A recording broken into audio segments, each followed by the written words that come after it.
Welcome to the club purchasing portion of your officer training.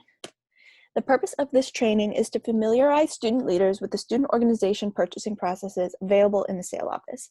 By the end of these slides, student leaders will be able to identify which purchasing method is appropriate for different types of purchases, identify who in your organization can make purchases, and make appropriate purchases for events and club needs. So who can make the purchases? Only student organization treasurers can make purchases on behalf of the organization. There is a budget control set in place to ensure the accuracy of record keeping. Student organization treasurers cannot give purchasing power to other organization members. How can you purchase? So our purchasing processes will be a little bit different this year. In order to remain socially distant, club purchases will all be online. You have to fill out the online purchase request form on PointSync in the sale portal and schedule a Zoom meeting with the sale office to purchase the items. Purchases will be made through either the sale office credit card or a check request, and gift cards will be unavailable to use until further notice.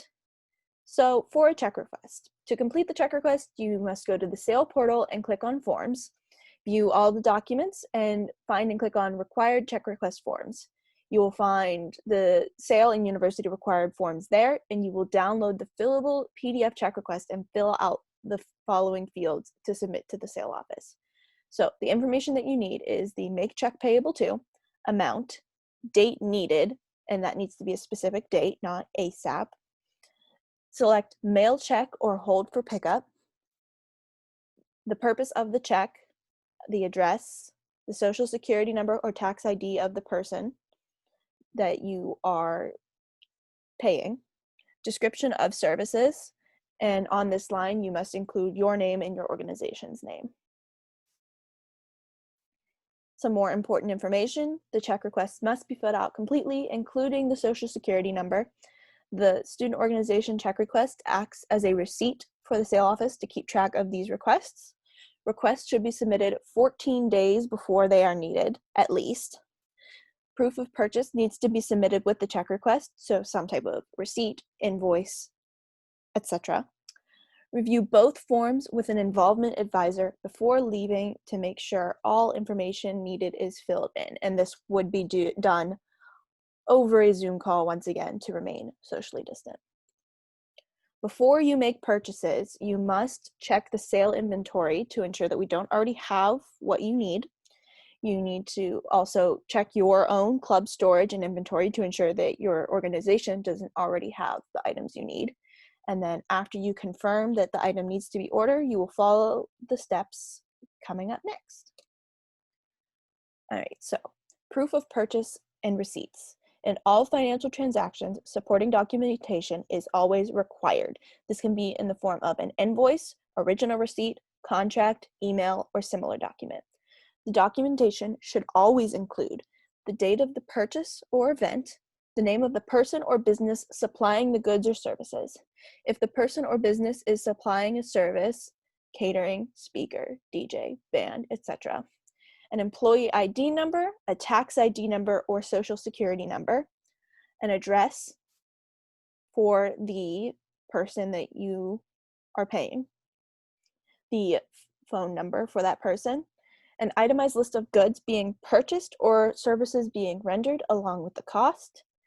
And just as a note, in order for the university to issue a check for payment of services, the employee ID number, tax ID number, or social security number, or any other similar identification number is required. However, in today's world where identity theft is a concern, there are people who need to be paid but are concerned about releasing this information. If you encounter such a situation, contact the Office of Student Affairs for further assistance. So in the next couple of slides, we're going to cover some important policies.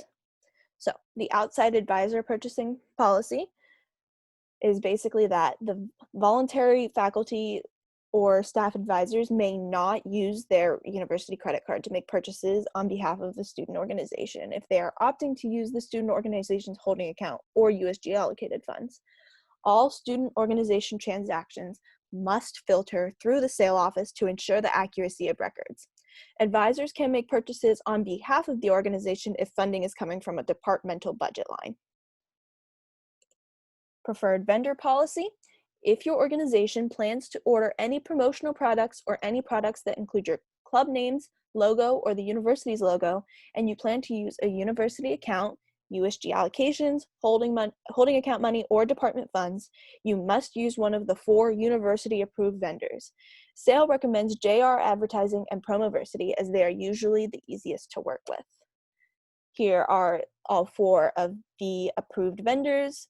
That includes JR Advertising, Promoversity, the Kavanaugh Marketing Network, and PEGS Products. Or shipping policy.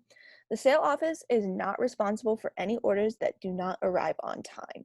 The student organization is responsible for either the cost of the item or the cost to return the items to the vendor.